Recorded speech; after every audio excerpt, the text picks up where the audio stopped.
My next guest is a UFC analyst and reporter, and now a commentator for Dana White's Contender Series, Laura Sanko, joining me here on the program. Laura, how are you?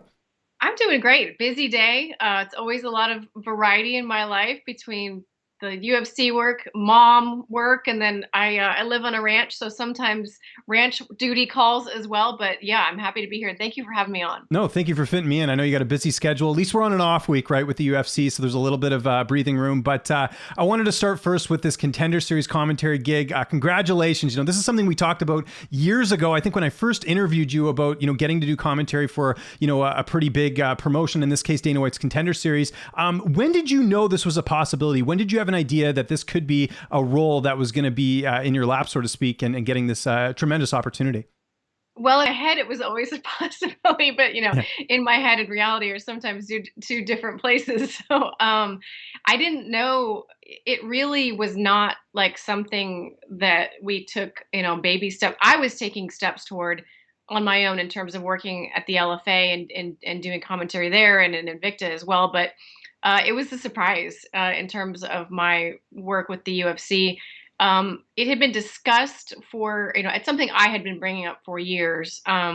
But, for a lot of reasons, it was never no. It was never, we don't want women there. It was always something that Dana in particular, I have to say this, Dana in particular was always very supportive of this idea. But as with many things in life, it has to be the right time and, you have to be ready. So, luckily for me, that time happened a couple weeks ago, and it was a big surprise and last minute warning, but I think that kind of worked to my favor. I had no time to overthink it. Just, I know the game. I know my shit, and away we went. Was it a call, email? Like, how did you find out? Yeah, so I was actually in the air on an airplane headed to Vegas to just do my normal Contender Series role, the reporting and the ring announcing. And I got a text from Dana that said, "Hey, are you in town?" And I said, "No, I'm actually on a plane right now." He said, "Okay, well, come to my office when you get here."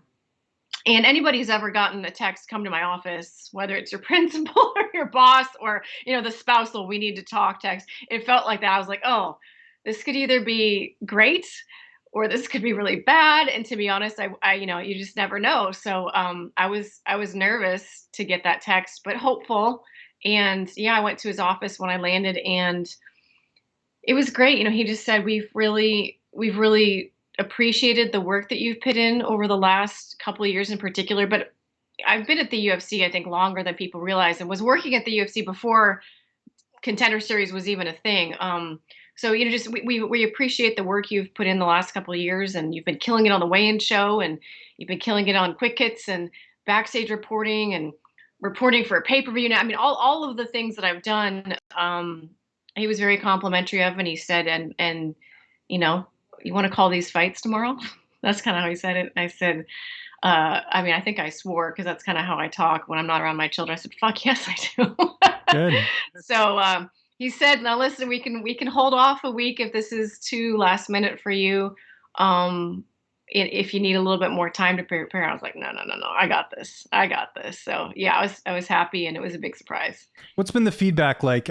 Social media can be a pretty tough place, but I've seen nothing but positive comments. How has that been? Just, getting all these compliments from everyone, not just fighters, but media. How's that been?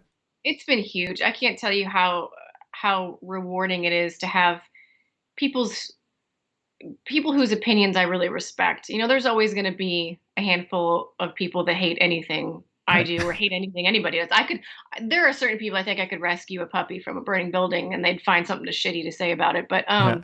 no, overwhelmingly, it's been positive, and that's been really touching because I know better than anyone that the UFC fan base is a tough fan base. I'm part of that fan base, and I'm sure I can be tough at times.